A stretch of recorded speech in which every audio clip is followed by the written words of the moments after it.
जी आचार्य जी बोलिए। भाटी जी आ रहा हूं। आचार्य जी आप कुछ कहना चाह रहे थे, बोलिए। हाँ सुधांशु जी, हाँ मैं ऐश्वर्या ये कहना चाह रहा था, सुधांशु जी ये कह रहे थे कि हम 80 करोड़ को राशन दे रहे हैं। ठीक है, 80 करोड़ को क्यों भाई, 150 करोड़ को ही दे दो। दूसरी बात है, आप सुधांशु जी कह रहे हैं क्योंकि वो सरकार सत्ताधारी पार्टी के प्रवक्ता हैं, तो वो ये कह रहे हैं कि भाई हम इतने लोगों का हमने बीमा कराया, स्वास्थ्य बीमा 100% का होना चाहिए। अमीर का जीवन और गरीब का जीवन दोनों बहुमूल्य हैं, सबका कराओ। सरकार को शिक्षा, स्वास्थ्य और सुरक्षा ये तीनों को देना चाहिए। आखिर वो दिन कब आएगा ऐश्वर्या, वो दिन कब आएगा जब हम भारत में पैदा होने वाले प्रत्येक व्यक्ति को एक समान देखेंगे? अब तो आना चाहिए, 75 साल हो गया, गलतियां हर सरकार से हुई हैं, उन गलतियों से सीखने का समय आ चुका है, वरना देश एकदम अराजकता के कगार पे पहुंचने की तरफ पहुंच जाएगा। और जब देश अराजकता की कगार पे पहुंचेगा तो क्या करेंगे आप? ये सब पे लागू होता है और ये सब विषय पे लागू होता है। ओके, आप फ्री राशन ले रहे हैं, तो जो फ्री राशन लेता है, हाँ, जो फ्री खाना खाता है, हाँ, मुझे फ्री में आप कुछ दे दो तो मेरा मनोबल गिर जाएगा, मेरा आत्मबल गिर जाएगा। नहीं लेकिन देखिए ये तो जनता को भी सोचना होगा ना। नहीं आचार्य, मैं आपकी बात समझ रहा हूं, लेकिन नेता क्या है, नेता देखते हैं, नेता जब, ओके सुधांशु जी कुछ कह रहे हैं, लेकिन मेरा ये मानना है सारी पॉलिटिकल पार्टी ये करे, जनता का स्तर उठाओ ना। आप जनता को फ्री की चीजों की आदत दे दोगे तो वो जनता का स्तर आप नहीं उठा रहे हो। That's my problem. सुधांशु जी मेरी बात का समर्थन कर रहे हैं, आप मेरी बात का ही समर्थन कर रहे हैं। ओके ठीक, मैं ये कहना चाहता हूँ, 10 सेकंड मैं ये कहना, बहुत दिनों बाद मैं जरा आचार्य जी की बात बाद आया हूँ। बोलिए सुधांशु जी, हाँ सुधांशु जी की जो बात है मैं उसमें थोड़ा सा और ऐड करना चाहता हूँ। मैं ये कहना चाहता हूँ कि सुधांशु जी, इस देश में बहुत ताकतवर सरकार है, भगवान की कृपा से और जनता के आशीर्वाद से तीसरी बार नरेंद्र मोदी जी को प्रधानमंत्री बनाया है। अब हम लोग कम से कम इन मुद्दों पर बिल्कुल खुल के हमें विचार रखना चाहिए। ठीक है आचार्य जी, वापस आऊंगा आचार्य जी। डर से हमें वोट नहीं देगा, क्या हम सच नहीं बोलें?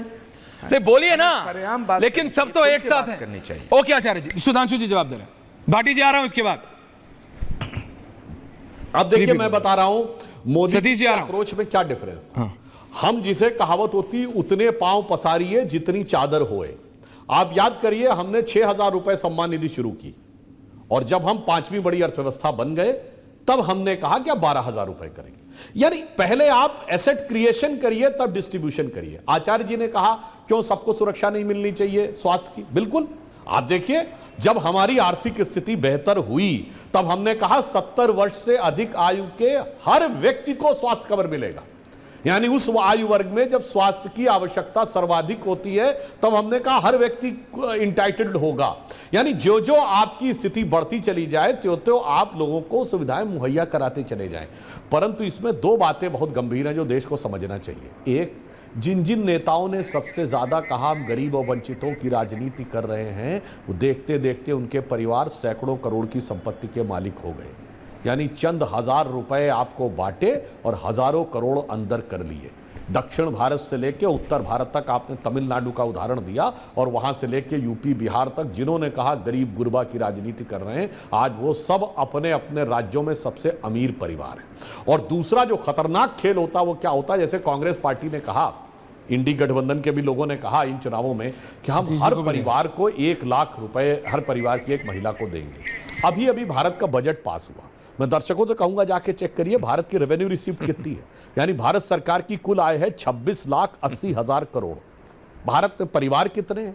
औसतन एक परिवार में 4.5 आदमी है, 140 को 4.5 से डिवाइड करिए, लगभग 31 करोड़ आता है। यदि आप ये कहें कि आप 80% परिवारों को देंगे, इसका मतलब हो गया अगर आप सारे परिवारों को कहें तो 31 लाख करोड़ रुपया आप बांटेंगे कितने में से, जब 26,80,000 करोड़ आपकी आमदनी है। ये तो सरासर मूर्ख बनाना हो गया जनता को।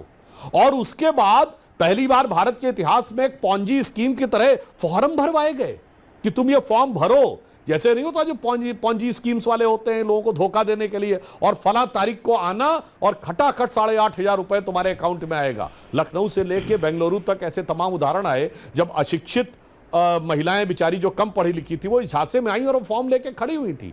आप सोचिए देश के साथ क्या करना चाहते थे। फिर मैं कह रहा हूं 26,80,000 करोड़ आमदनी है और 31 लाख करोड़ बांटने का वायदा। जो आचार्य प्रमोद कृष्णम जी ने कहा। हाँ, किसी दिन स्थिति आएगी भारत की कि वो कह सकेगा कि 1 लाख रुपए दे सकते हैं। जैसे मैंने कहा कि भाई 6,000 दे रहे थे, 12,000 देने की स्थिति आई। जो जो स्थिति आगे बढ़ेगी हम ये करेंगे। परंतु या मैं अंत में फिर कहना चाहता हूं, ये सब वो पार्टियां हैं जिनके नेताओं ने खूब पैसे कमा रखे हैं, विदेशों में एसेट्स भी हैं, उनको इससे कोई मतलब नहीं कि 20 साल बाद 25 साल बाद देश का क्या होगा। हमारे तो प्रधानमंत्री जी ने स्पष्ट कहा कि हम तो अमृत काल का यानी 2047 तक का पूरा विचार रखते हैं। हम वो पार्टी हैं, 10 साल की परफॉर्मेंस है, 25 साल का एजेंडा है। और उन्होंने कहा ये वो है जो 1000 साल तक भारत के भविष्य का आधार बनाएगा। 1000 साल की दृष्टि है और 10,000 साल की प्रेरणा है। तो हमारी सोच इस राष्ट्र के बारे में बिल्कुल भिन्न है। बाकी पार्टियों को इससे कोई मतलब नहीं। 5 साल 10 साल की सत्ता रहे, उसके बाद जो होना होगा सो होगा। अलग कैसे? अभी आप देखिए सुधांशु जी, आप अलग कैसे? नहीं, सुधांशु जी, आप अलग कैसे? सब बैठे हैं। नहीं, आप बोलिए, लेकिन आप अलग कैसे? महाराष्ट्र में थोड़ा सा आपका डामाडोल हुआ है, वहां पे 36,000 करोड़ सालाना अनाउंस कर दिया एकनाथ शिंदे जी ने, और उनकी इकोनॉमी नहीं है। महाराष्ट्र सरकार की इकोनॉमी इस लायक नहीं है अभी कि वो 36,000 करोड़ रुपए स्पेयर कर सके। आप कैसे कुलदीप कुमार से पूछेंगे? आप कैसे भाटी जी से पूछेंगे? आप कैसे कांग्रेस से पूछेंगे? आप भी वही हैं सर। ऐश्वर्य जी नहीं, ऐश्वर्य जी आप क्या तुलना कर रहे हैं? हमने 6,000 रुपए साल की बात कही, इन्होंने 1 लाख रुपए साल की बात कही। हम यथार्थ पे बात कर रहे हैं। और हमारी महाराष्ट्र सरकार ने कहा ना, देश में नंबर 1 की इकोनॉमी कौन है? महाराष्ट्र ही है ना। नंबर 1 की इकोनॉमी महाराष्ट्र ही है। दूसरे नंबर पे गुजरात है और उत्तर प्रदेश आने लगा है। इसलिए मैं कहना चाहता हूं, जहां पे हमारी सामर्थ्य होगी वहां हम देने का प्रयास करेंगे। और ये जो करते हैं, अभी कर्नाटक का उदाहरण देखिए। कर्नाटक बहुत उन्नत इकोनॉमी थी, आज इन्होंने कहा ये फ्री देंगे, वो फ्री देंगे। क्या स्थिति हो गई पानी की सप्लाई की वहां? और फॉरेन डायरेक्ट इन्वेस्टमेंट की क्या स्थिति हुई? कोई दर्शक जाकर चेक कर ले, 2021-22 में 1,63,000 करोड़ रुपए का FDI आया है कर्नाटक में, और पिछले साल 54,000 करोड़ का, 1/3 पे आ गया।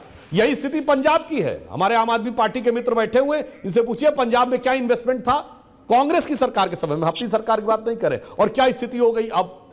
इसीलिए मैं कह रहा हूं, शॉर्ट साइटेडनेस जो होती है राजनीति की, यानी तात्कालिक दृष्टि और दीर्घकालिक दृष्टि, दोनों में अंतर होता है। हम दीर्घकालिक दृष्टि की बात करते हैं। हम 25 साल, 50 साल, 100 साल बाद देश का क्या होगा यह विचार करके चलते हैं। और एक और मैं उदाहरण दे देना चाहता हूं। अभी राहुल गांधी जो वो अंकल सैम बैठे हुए विदेश में, वो डिस्ट्रीब्यूशन ऑफ वेल्थ की बात कर रहे थे। एक लाइन कह दो डिस्ट्रीब्यूशन ऑफ वेल्थ की, जिसको आप लोगों को, गरीबों को भरमाते हैं कि हमें डिस्ट्रीब्यूशन करेंगे। मैं एक छोटा सा उदाहरण देना चाहता हूं। भारत में 15 करोड़ इंटरनेट कनेक्शन थे। आज से 10-12 साल पहले इंटरनेट कनेक्शन एक लग्जरी माना जाता था। आज कितने हैं? 84 करोड़। अब अगर आप वो 14-15 करोड़ में बांटने में लग जाते, 140 करोड़ में कितनों बांट पाते? हमने उसे बढ़ाकर इतना आगे ले आए कि 84 करोड़ है, और डाटा की स्पीड भी बढ़ाई और कॉस्ट 1/25 कर दी। जितना उस जमाने में एक दिन के 1 GB डाटा की कॉस्ट होती थी, उतने में आज आप 1 महीना चला सकते हैं। ये होता है वेल्थ क्रिएशन करके डिस्ट्रीब्यूशन करना, और एक होता डिस्ट्रक्शन करना डिस्ट्रीब्यूशन के नाम पर। मैं सिर्फ